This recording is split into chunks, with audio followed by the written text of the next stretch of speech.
Hello friend, good morning all of you. Welcome back to my channel exam store. दोस्तों, इससे पहले जो है हम लोगों ने राष्ट्रीय परिदृश्य और अंतर्राष्ट्रीय परिदृश्य दोनों को जो है समाप्त कर दिया गया है। लगभग जो है सब में तीन तीन या चार चार पार्ट बने हैं, वो मैंने आपको अपलोड कर दिया। आप लोगों ने उस वीडियो को नहीं देखा है, जाके देख सकते हैं। एक एक में लगभग जो है वही 60 या 70 सवाल हैं, जो कि काफ़ी इंपॉर्टेंट है आपके एग्ज़ाम के लिए। वो मैंने जो है अपलोड कर दिए हैं। आज हम लोग देखने वाले हैं इस वीडियो में विज्ञान, प्रौद्योगिकी एवं पर्यावरण के बारे में। ठीक है, तो चलिए इसको स्टार्ट करते हैं बिना किसी देरी के। अगर चैनल पे नए होंगे तो चैनल को सब्सक्राइब कर देंगे, वीडियो को लाइक कर देंगे। पहला क्वेश्चन आपकी स्क्रीन के ऊपर रहेगा। गाइज, इसमें हम लोग सारे ऑप्शन को नहीं पढ़ते हैं, सिर्फ जो ऑप्शन करेक्ट होता है उसी को रीड करते हैं। ठीक है, और उसके कुछ इंपॉर्टेंट फैक्ट्स देखते हैं। सारा ऑप्शन रीड करके जो है थोड़ा सा समय ज़्यादा लगता है। ठीक है, जो कि आप लोग के पास भी नहीं है। तो पहला क्वेश्चन है, 2023 में केंद्रीय मंत्री अमित शाह ने इफको द्वारा विकसित विश्व का पहला नैनो डीएपी यानी डाई अमोनियम सल्फेट कहाँ लॉन्च किया है? तो नई दिल्ली में। ये आपको याद रखना है, डीएपी क्या होता है। तो डाई अमोनियम सल्फेट जो होता है, ये कहाँ पे लॉन्च किया गया है? नई दिल्ली में। यहाँ पे देख सकते हैं डीएपी में क्या क्या होता है। तो 8% नाइट्रोजन, 16% फास्फोरस। ठीक है, ये आपको याद रखना है। 2023 में इसरो ने वाणिज्यिक उड़ान के अंतर्गत PSLV 655 से, ठीक है, टेलोस जो है 2 और ल्यूमेलाइट, ठीक है, ल्यूमेलाइट 4 उपग्रहों की सफलतापूर्वक प्रक्षेपित किया है। यह किस देश के उपग्रह हैं? तो सिंगापुर के। किसके हैं ये? सिंगापुर के। इसको आपको याद रखना है। तो यहाँ पे आपको देखने इसरो का PSLV C55 और ये जो है TELEOS-2 मिशन सफलतापूर्वक जो है लॉन्च किया गया है। तो कौन से प्रक्षेपण स्थल से? सतीश धवन अंतरिक्ष केंद्र, जो कि कहाँ पे है? हरिकोटा में। और प्रेक्षणकर्ता कौन थे? भारतीय अंतरिक्ष अनुसंधान संगठन यानी इसरो था। इसरो का फुल फॉर्म आपको याद रखना है। क्या होता है इसरो का फुल फॉर्म? तो आप लोग कमेंट बॉक्स में बताइए। Indian space research organisation. ठीक है, नेक्स्ट यहाँ पे देख सकते हैं 2023 में प्रधानमंत्री नरेंद्र मोदी द्वारा जारी नई बाघ गणना रिपोर्ट 2022 के अनुसार देश में बाघों की कुल संख्या कितनी हो गई है? तो 3167 हो गई है। कितनी हो गई है? 3167 यानी 3167 जो है हो चुकी है। और ये जारीकर्ता कौन थे? देख सकते हैं प्रधानमंत्री नरेंद्र मोदी। और जारी स्थल कहाँ पे हुआ था? तो कर्नाटक के मैसूर विश्वविद्यालय में। अवसर क्या था? प्रोजेक्ट टाइगर के 50 वर्ष पूर्ण होने के स्मरणोत्सव में जो है कार्यक्रम था ये। तो यहाँ देख सकते हैं कि बाघों की कुल संख्या कितनी हो गई है? 3167। इसको आपको याद रखना। पहले कितनी थी? 2018 में 2967 थी। नेक्स्ट यहाँ पे आप देख सकते हैं, आपसे पूछा जाए प्रोजेक्ट टाइगर कब शुरू किया गया था? तो 1973 में।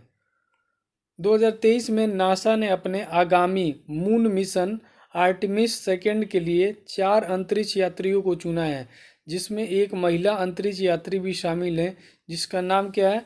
तो क्रिस्टीना कोच नाम है उनका। क्या नाम है? Christina Koch. ये आपको याद रखना है।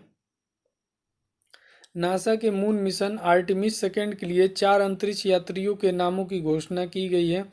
और इसमें जो है कौन है? क्रिस्टीना कोच है। कौन है? Christina Koch. नासा का फुल फॉर्म क्या होता है? इसके घोषणाकर्ता कौन है?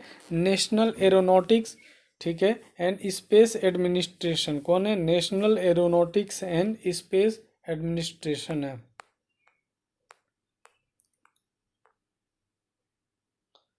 फिफ्थ क्वेश्चन में पूछा जा रहा है, 2023 में किस देश ने international big cats alliance IBCA का शुभारंभ किया है? तो भारत ने। किसने किया? भारत ने। शुभारंभ स्थल क्या था? तो कर्नाटक का मैसूर विश्वविद्यालय। इसके भी शुभारंभकर्ता कौन थे? प्रधानमंत्री नरेंद्र मोदी जी थे। ठीक है, और इसमें क्या था? विश्व के 7 प्रमुख बिग कैट्स, जैसे कौन हो गए? बाघ हो गया, शेर, तेंदुआ, हिम तेंदुआ, प्यूमा, जगुआर, चीता के संरक्षण सुरक्षा पर ध्यान केंद्रित था। 2023 में किस स्थान पर एशिया का सबसे बड़ा 4 metre international liquid mirror telescope जो है स्थापित किया गया है। तो उत्तराखंड के देवस्थल में, कहाँ पे, उत्तराखंड के देवस्थल पे जो है एशिया का सबसे बड़ा 4 metre international liquid mirror telescope जो है ये उत्तराखंड के देवस्थल में स्थापित किया गया है। उद्घाटनकर्ता कौन थे? केंद्रीय मंत्री जितेंद्र सिंह। ठीक है। नेक्स्ट क्वेश्चन की अगर बात किया जाए, केंद्रीय मंत्री नितिन गडकरी ने MD-15 बसों का अनावरण कहाँ किया है? तो बेंगलुरु में। कहाँ पे किया है? MD-15 बसों का अनावरण कहाँ पे किया है? तो ये आप देख सकते हैं बेंगलुरु में, बेंगलुरु कर्नाटक। ठीक है। और अनावरणकर्ता कौन है? तो नितिन गडकरी साहब जी हैं। MD-15 बसें क्या हैं? तो इसमें 15% मेथेनॉल और डीजल मिश्रित ईंधन द्वारा जो है संचालित होगी। 2023 में स्विट्जरलैंड स्थित IQ एयर जारी वर्ल्ड एयर क्वालिटी रिपोर्ट के अनुसार विश्व का सर्वाधिक प्रदूषित देश कौन सा है? तो चाड है। कौन सा है? चाड। ये आपको याद रखना है। ठीक है। इसको कौन जारी करता है? तो IQ एयर स्विट्जरलैंड स्थित वायु गुणवत्ता प्रौद्योगिकी जो है कंपनी इसको जारी करता है। कुल इसमें कितने देश आते हैं? 131 देश के 7,323 शहर को जो है सेलेक्ट किया जाता है। अगर बात किया जाए 3 सबसे सर्वाधिक प्रदूषित शहर है, तो पहला हो जाएगा चाड, दूसरे पे इराक और तीसरे पे पाकिस्तान जो है सबसे प्रदूषित है। और सबसे कम प्रदूषित की बात किया जाए तो गुआम, गुआम है। ठीक है। और वहीं विश्व की सर्वाधिक प्रदूषित राजधानी में कौन आएगा? अनजामेना आएगा, जो कि चाड की है। और भारत की नई दिल्ली भी है। ठीक है। तो ये आपको याद रखना है। अगर बात किया जाए भारत की, तो इस रिपोर्ट के अनुसार भारत जो है विश्व का 8वां सबसे प्रदूषित देश है। कौन है? 8वां। और यह रिपोर्ट PM 2.5 सांद्रता के आंकड़ों पर आधारित है। अभी इससे रिलेटेड जो है आपके एग्जाम में, जैसे आपके नहीं, UPSC के एग्जाम में इससे क्वेश्चन पूछा गया था। ठीक है। 2023 में इसरो ने अपने सबसे भारी रॉकेट LVM-3 द्वारा वन वेब समूह के कितने उपग्रहों को जो है सफलतापूर्वक प्रक्षेपित किया है? तो 36। कितने? 36 जो है उपग्रहों को सफलतापूर्वक प्रक्षेपित किया है। और ये भी आप देख सकते हैं प्रेक्षणकर्ता कौन था? इसरो था। स्थल कौन सा है? तो वही सतीश धवन अंतरिक्ष केंद्र हरिकोटा है। ठीक है।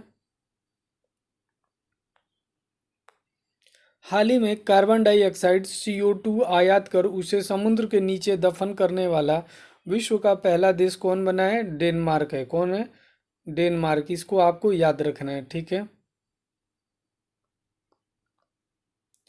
2023 में विश्व स्वास्थ्य संगठन WHO ने किन देशों को मलेरिया मुक्त घोषित किया है? तो अजरबैजान और ताजिकिस्तान को जो है क्या कर दिया है? मलेरिया मुक्त घोषित कर दिया गया है। इम्पोर्टेंट है, याद रखेंगे। अजरबैजान और ताजिकिस्तान मलेरिया मुक्त घोषित हो चुके हैं। घोषणाकर्ता कौन किया है? तो यहाँ पे देख सकते हैं WHO ने किया है। इसमें क्या है? भारत सरकार ने 2030 तक देश को मलेरिया मुक्त बनाने का लक्ष्य निर्धारित किया है। ये आपको याद रखना है।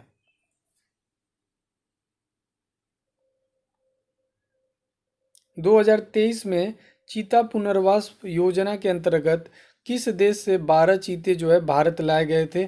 तो दक्षिण अफ्रीका से। कहाँ से लाए गए थे? दक्षिण अफ्रीका से जो है भारत में चीते लाए गए थे।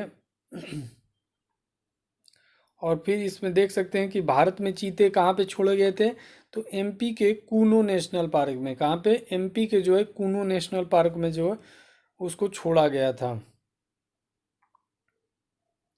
अब बात किया जाए कि 2023 में दक्षिण अफ्रीका से लाए गए 12 चीतों में से एक नर चीता उदय की 24 अप्रैल 2023 को क्या हो गई थी? मौत हो गई थी। अब यहाँ देखिए कि भारत से वर्ष 1952 में चीता को विलुप्त घोषित किया गया था। कब? 1952 में। भारत के किस राज्य केंद्र शासित प्रदेश में पहली बार लिथियम का भंडार खोजा गया? तो कहाँ पे?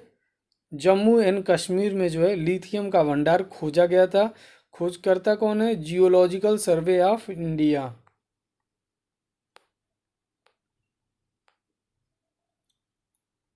यहाँ देखिए 14 क्वेश्चन है। 2023 में अनावरित स्काई यूटीएम क्या है? तो ये क्या है? ये जो है मानव रहित हवाई यातायात प्रबंध प्रणाली है। क्या है? मानव रहित जो है हवाई यातायात प्रबंध प्रणाली है, स्काई यूटीएम। अब यहाँ देखिए, ये अनावरणकर्ता कौन है? नितिन गडकरी साहब हैं। और इसका क्या है विकासकर्ता? तो स्काई एयर मोबिलिटी गुरुग्राम स्थित जो है ड्रोन डिलीवरी कंपनी है।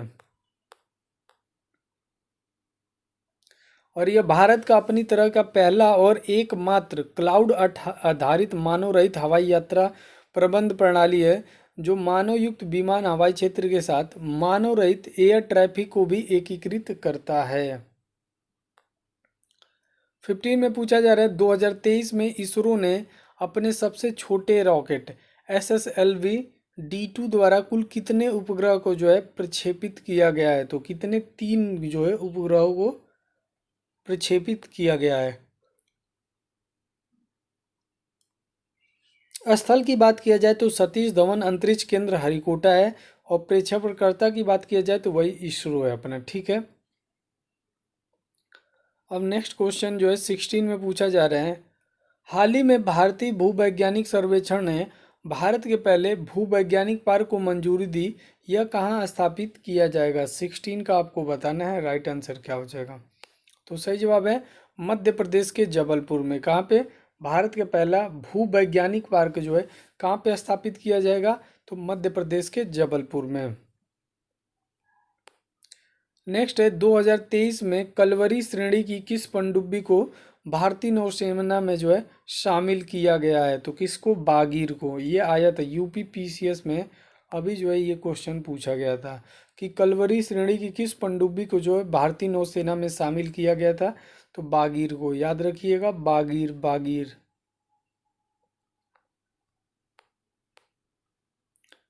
हाल ही में बृहस्पति के 12 नए उपग्रहों की खोज के साथ ही सौरमंडल का सबसे अधिक उपग्रहों वाला ग्रह कौन बना है? तो बृहस्पति। कौन बना है? बृहस्पति। इसको आपको याद रखना है। 12 नए और ग्रहों की खोज की गई है।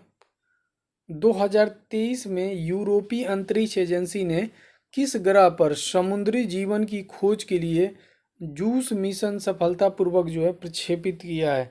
तो कौन से ग्रह पे किया है? शुक्र। याद रखिएगा, बृहस्पति पर जो है समुद्री जीवन की खोज के लिए जूस मिशन। ठीक है, इसका राइट आंसर शुक्र दिखा रहा है इसमें। ठीक है।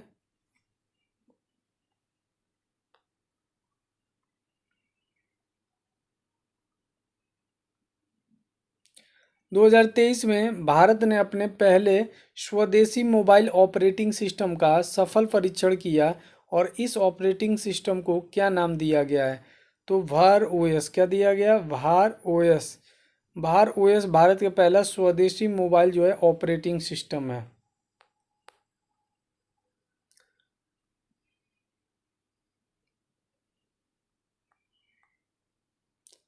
2023 तक शुरू होने वाली देश की पहली हाइड्रोजन ट्रेन का क्या नाम दिया गया है? इसको आपको बताना है, इंपॉर्टेंट है। वंदे मेट्रो है। क्या नाम है? वंदे भारत। आप लोग पढ़े हो कहीं, वंदे भारत नहीं लगाइए, वंदे मेट्रो है। ये क्या है? देश की पहली हाइड्रोजन ट्रेन का क्या नाम दिया गया है? वंदे मेट्रो। यहाँ पे आपको देखने को मिल जाएगा कि केंद्रीय रेल मंत्री अश्वनी वैष्णव ने घोषणा की देश की पहली हाइड्रोजन ट्रेन का परिचालन दिसंबर 2023 तक शुरू किया जाएगा और हाइड्रोजन से चलने वाली इन ट्रेनों को वंदे मेट्रो नाम से जाना जाएगा।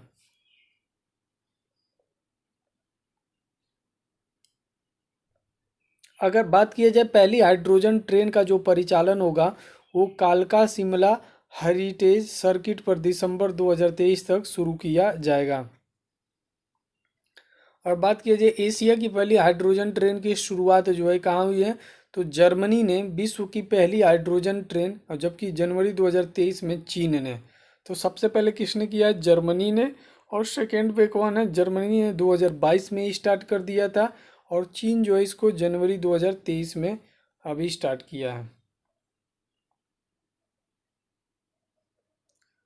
नेक्स्ट हम लोग देखते हैं 2023 में किस कंपनी ने दावोस में आयोजित वर्ल्ड इकोनॉमिक फोरम के वार्षिक सम्मेलन में पहले कार्बन न्यूट्रल ड्रोन का अनावरण किया है? तो कहाँ पे, गरुड़ एयरो स्पेस, याद रखिएगा गरुड़ एयरो स्पेस, ठीक है, ये आपके लिए काफ़ी अच्छा है। 2023 में प्रधानमंत्री नरेंद्र मोदी ने एशिया की सबसे बड़ी हेलीकॉप्टर निर्माण फैक्ट्री राष्ट्र को जो है समर्पित की है, और यह कहाँ बनाई गई है, तो कर्नाटक में तुमकुरू, कहाँ है, कर्नाटक के तुमकुरू में जो है यह बनाई गई है। तुमकुरू में निर्मित एशिया की सबसे बड़ी हेलीकॉप्टर निर्माण फैक्ट्री जो है राष्ट्र को समर्पित है।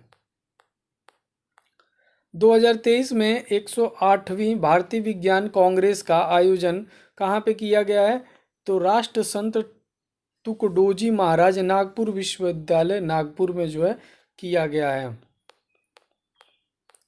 2022 में किस राज्य ने नीलगिरी तार परियोजना की मंजूरी दी है, तमिलनाडु ने। किसने दी है, तमिलनाडु ने जो है नीलगिरी तार परियोजना की मंजूरी दी है, यहाँ पे आपको देख सकते हैं। और नीलगिरी तार को जो है आईयूसीएन की रेड डाटा सूची में इंडेंजर्ड यानी संकटग्रस्त श्रेणी में शामिल है।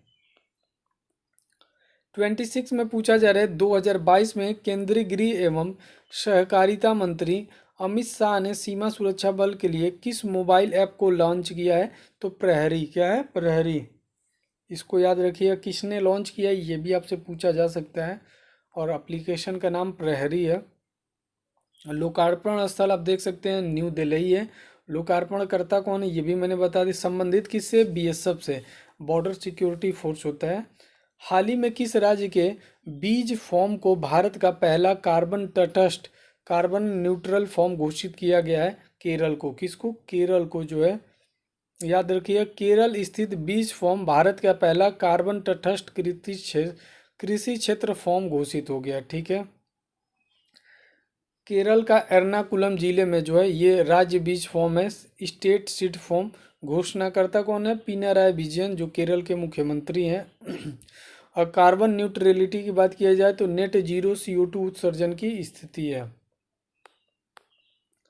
2022 में अपना जलवायु परिवर्तन मिशन शुरू करने वाला भारत का पहला राज्य कौन बना है, तमिलनाडु। कौन बना है, तमिलनाडु, याद रखिएगा। इसके शुभारंभकर्ता कौन थे, MK स्टालिन, जो मुख्यमंत्री थे तमिलनाडु के।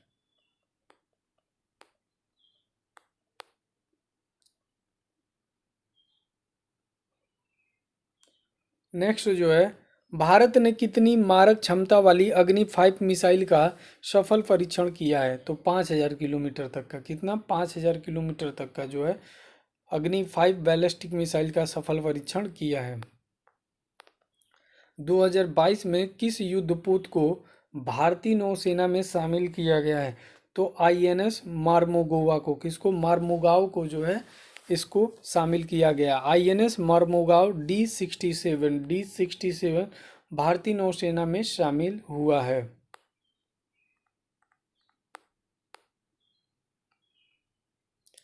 2022 में केंद्र सरकार द्वारा जारी स्वच्छ वायु सर्वेक्षण रिपोर्ट 2022 में 10 लाख से अधिक जनसंख्या वाले शहरों को किस शहर को शीर्ष स्थान प्राप्त मिला है, तो यहाँ पे अगर आप देखेंगे तो लखनऊ, किसको, लखनऊ को जो है ये जो है शीर्ष स्थान प्राप्त हुआ है। स्वच्छ वायु सर्वेक्षण की बात कर रहा है, ठीक है।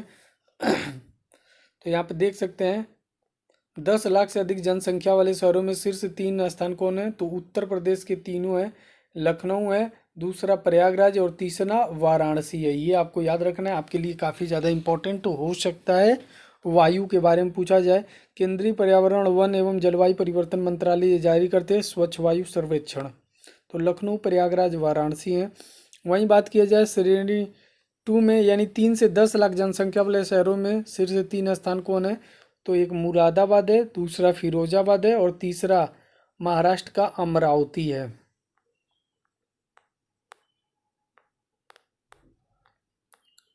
अब बात किया जाए यहाँ पे 2022 में किस भारतीय संस्थान के वैज्ञानिक ने कृत्रिम हृदय तैयार किया है, तो ऑप्शन ए IIT कानपुर ने। यहाँ पे देख सकते हैं आर्टिफिशियल जो है हार्ट यहाँ पे रेडी कर दिया गया, कृत्रिम हृदय। 2022 में संयुक्त राष्ट्र जैव विविधता शिखर सम्मेलन कॉन्फ्रेंस ऑफ पार्टीज 15 2022 का आयोजन कहाँ पे किया गया, मॉन्ट्रियल कनाडा में। कहाँ पे किया गया? मॉन्ट्रियल कनाडा में, याद रखिएगा। इसकी अध्यक्षता किसने की थी? चीनी पर्यावरण मंत्री वांग रुनक्यू ने। 34 में आपसे पूछा जा रहा है 2022 में घोषित कावेरी दक्षिण वन्यजीव अभयारण्य का संबंध किस राज्य से है? तमिलनाडु से। किससे? तमिलनाडु से। इसको आपको याद रखना है। 2022 में अंतरिक्ष में अस्थाई स्टेशन बनाने वाला तीसरा देश कौन सा बना है? चीन बना है। कौन देश बना है? चीन ने बनाया अपना अस्थाई अंतरिक्ष स्टेशन तियोंगयोंग। ठीक है। नेक्स्ट आप देखेंगे 36 में पूछा जा रहा है भारत के पहले निजी रॉकेट को लॉन्च किया गया, इसका नाम क्या है? तो विक्रम एस। क्या नाम है? विक्रम एस जो है इसका नाम है। इसको आपको याद रखना है। 2022 में नासा ने चंद्रमा पर किस मिशन का प्रक्षेपण किया है? तो किसको? आर्टेमिस 1 का। किसका? आर्टेमिस 1 का जो है वो प्रक्षेपण किया है।